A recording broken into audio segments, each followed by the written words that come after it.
তমেব মাতা চ পিতা তমেব বন্ধুশ্চ সখা তমেব বিদ্যাদ্রবিণং তমেব সর্বং মম দেব। প্রিয় ভাই বোন বন্ধু গুরুজন সকলকে ভালোবাসা এবং শ্রদ্ধা জানাই। ঠাকুর বলছেন মানুষগুলো সব দেখতে একরকম কিন্তু ভিন্ন প্রকৃতি। কারো ভিতর সত্ত্বগুণ বেশি, কারো রজগুণ বেশি, কারো তমগুণ। পুলিগুলি দেখতে সব একরকম কিন্তু কারো ভিতর ক্ষীরের পোর, কারো ভিতর নারিকেলের ছাই, কারো ভিতর কলাইয়ের পোর। আমার ভাব কি জানো? আমি খাই দাই থাকি আর সব মা জানে। আমার 3 কথাতে গায়ে কাঁটা বেঁধে, গুরু, কর্তা আর বাবা। তিনিই শিক্ষা দেবেন। আমার সন্তান ভাব। মানুষ গুরু মেলে লাখে লাখ, সকলেই গুরু হতে চায়। শিষ্য কে হতে চায়? লোকশিক্ষা দেওয়া বড় কঠিন। যদি তিনি সাক্ষাৎকার হন আর আদেশ দেন তাহলে হতে পারে। নারদ সুখদেবাদির আদেশ হয়েছিল, শঙ্করের আদেশ হয়েছিল। আদেশ না হলে কে তোমার কথা শুনবে? মনে মনে আদেশ হলে হয় না। তিনি সত্য সত্যই সাক্ষাৎকার হন আর কথা কন, তখন আদেশ হতে পারে। সে কথার জোর কত, পর্বত টলে যায়। শুধু লেকচার, দিন কতক লোক শুনবে, তারপর ভুলে যাবে। কথা অনুসারে সে কাজ করবে না। আমি লোকশিক্ষা দিচ্ছি, এই অহংকার হয়। অহংকার হয় অজ্ঞানে। অজ্ঞানে বোধ হয় আমি কর্তা, ঈশ্বর কর্তা, ঈশ্বরই সব করছেন, আমি কিছু করছি না। এ বোধ হলে তো সে জীবনমুক্ত। আমি কর্তা, এই বোধ থেকেই যত দুঃখ অশান্তি। শ্রীরামকৃষ্ণ কেশবের প্রতি বলছেন, তোমরা বলো জগতের উপকার করা। জগৎ কি এতটুকু গা? আর তুমি কে যে জগতের উপকার করবে? তাকে সাধনের দ্বারা সাক্ষাৎকার করো, তাকে লাভ করো। তিনি শক্তি দিলে তবে সকলের হিত করতে পারো, নচেত নয়। একজন ভক্ত বলছেন, যতদিন না লাভ হয় ততদিন সব কর্ম ত্যাগ করব। শ্রীরামকৃষ্ণ, না, কর্মত্যাগ করবে কেন? ঈশ্বরের চিন্তা, তার নাম গুণগান, নিত্যকর্ম এসব করতে হবে। ব্রাহ্মভক্ত, সংসারে কর্ম, বিষয়কর্ম?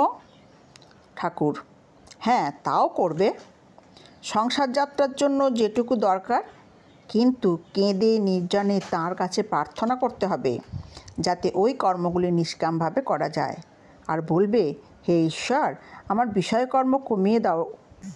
কেননা ঠাকুর, দেখছি যে বেশি কর্ম জুটলে তোমায় ভুলে যাই। মনে করছি নিষ্কাম কর্ম করছি, কিন্তু সকাম হয়ে পড়ে। হয়তো দান সদাব্রত বেশি করতে গিয়ে লোকমান্য হতে ইচ্ছা হয়ে পড়ে। এই যে শিবনাথ, দেখো তোমরা ভক্ত, তোমাদের দেখে বড় আনন্দ হয়। গাঁজাখোরের স্বভাব, আর একজন গাঁজাখোরকে দেখলে ভারী খুশি হয়, হয়তো তার সঙ্গে কোলাকুলিই করে। একজন ব্রাহ্মভক্ত জিজ্ঞাসা করলেন, মহাশয়, ঈশ্বরকে কি দেখা যায়? যদি দেখা যায় তবে দেখতে পাই না কেন? ঠাকুর বলছেন, হ্যাঁ, অবশ্য দেখা যায়। সাকার রূপ দেখা যায়, আবার অরূপও দেখা যায়। তা তোমায় বুঝাবো কেমন করে?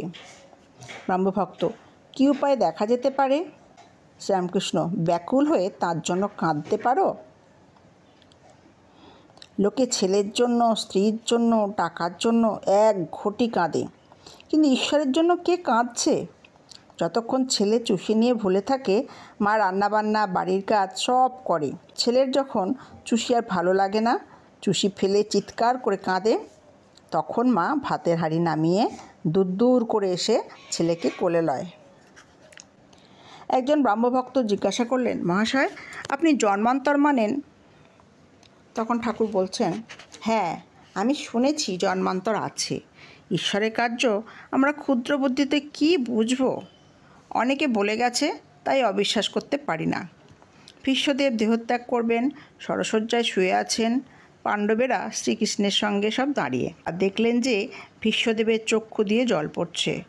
অর্জুন শ্রীকৃষ্ণকে বললেন, ভাই, কী আশ্চর্য! পিতামহ, যিনি স্বয়ং ভীষ্মদেব, সত্যবাদী, জিতেন্দ্রীয়, জ্ঞানী, অষ্টবসুর এক বসু, তিনিও দেহত্যাগের সময় মায়াতে কাঁদছেন। তা বলাতে তিনি বললেন, কৃষ্ণ, তুমি বেশ জানো আমি সেজন্য কাঁদছি না। যখন ভাবছি যে যে পাণ্ডবদের স্বয়ং ভগবান নিজে সারথি, তাদেরও দুঃখ বিপদের শেষ নাই। তখন এই মনে করে কাঁদছি যে ভগবানের কার্য কিছুই বুঝতে পারলাম না।